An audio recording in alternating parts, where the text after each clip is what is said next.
बहुत पैसा बटोरा है और ये जो आरबीआई की तरफ से पहल थी, स्कीम थी, उसको बहुत तगड़ा बढ़िया रिस्पांस यहाँ पर देखने को मिला। दरअसल अगर आप देखें तो बहुत ही कम समय के अंदर 20.72 बिलियन डॉलर्स यहाँ पर ये भारत में आ चुके हैं। और ये आरबीआई की तरफ से ये जो FCNR डिपॉजिट जो है, इसको रिस्पांस काफ़ी तगड़ा देखने को मिला। अच्छा, खास बात आप ये समझिए कि 20.72 बिलियन डॉलर्स में से तकरीबन 84% यानी 17.41 बिलियन डॉलर्स ये FCNR डिपॉजिट्स, यानी ये जो NRIs होते हैं, ये भारतीय डिपॉजिट में जो लगा रहे हैं पैसे बैंकों में, इसके चलते एक फ़ायदा है। और बैंकों को दरअसल आप देखें तो आरबीआई सहायता देता है, ये जो स्वैप कॉस्ट है इसको काफ़ी हद तक मैनेज कर देता है। बाकी अगर आप देखें तो ECB लोन्स, इसका भी 6.5% तक के आसपास का हिस्सा है।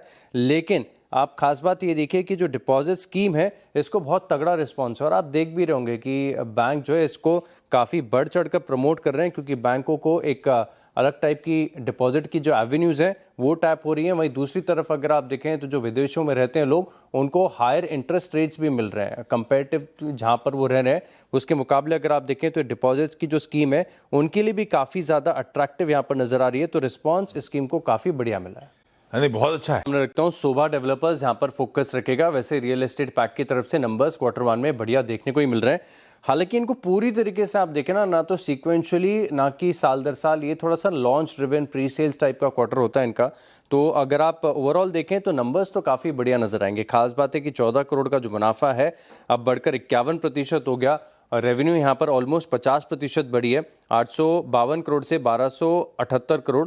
एबिटा की बात करें तो 24 करोड़ से बढ़कर 78 करोड़ का आंकड़ा देखने को मिला। और 2.8% के जो एबिटा मार्जिन है वो बढ़कर 6.1%, यानी हर पैरामीटर्स पर आप देखें तो शोभा की तरफ से नंबर्स काफ़ी बढ़िया है।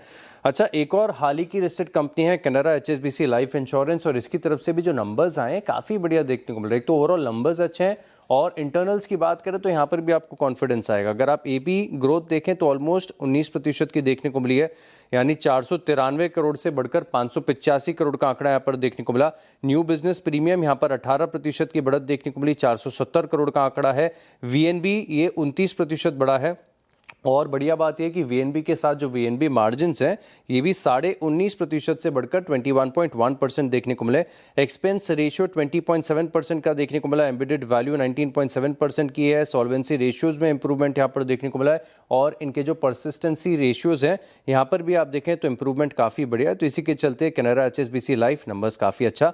और रैलिस इंडिया, यहाँ पर भी आप फोकस रखिएगा। बीटन डाउन स्टॉक के चलने का नाम नहीं ले रहा है, लेकिन नंबर्स अब इसके थोड़े से बेहतर साइड पर लग रहे हैं। खासतौर पर अगर आप पिछले साल के मुकाबले देखें तो रेवेन्यू यहाँ पर 7% की बढ़त देखने को मिली है। 957 करोड़ से आंकड़ा अब आपको बढ़कर 1022 करोड़ देखने को मिला।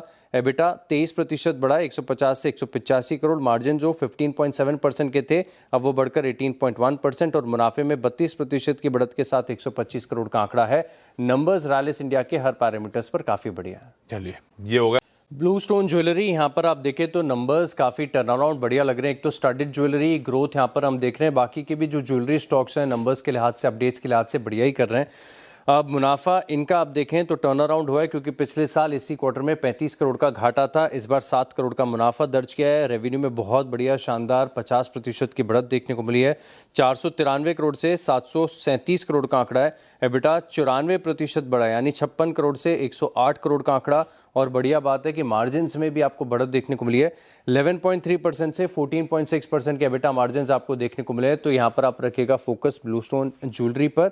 SML महिंद्रा, यहाँ पर भी आप देखें तो नंबर्स बढ़िया लग रहे नहीं हैं, क्योंकि मुनाफे में 5% की गिरावट आपको देखने बढ़िया बढ़िया बोलते हुए आदत सी हो गई थी, इसके नंबर इतने अच्छे नहीं है।